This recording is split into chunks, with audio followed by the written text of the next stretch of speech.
Sebelum saya menyertai FPSU, saya seorang pelajar diploma Al-Quran dan Qiraat. Okey, jadi habis je diploma Al-Quran dan Qiraat ni, saya mendapat satu mesej daripada FPSU.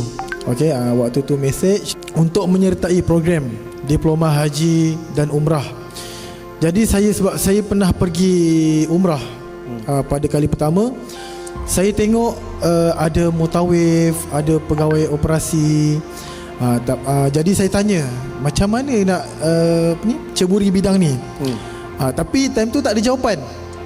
Borak kosong saja. Sampailah saya dapat mesej untuk menyertai program ni. Saya cakap mak ayah saya sukalah. Okey, arwah ayah saya lah. Sampaikan arwah ayah saya pesan, belajar ilmu haji dan umrah ni sampai engkau bawa ayah pergi ke sana. Alhamdulillah tercapai. Cumanya tak sempat bawa arwah ayah. Sebulan setelah arwah ayah meninggal, baru saya dapat panggilan kerja ke sana.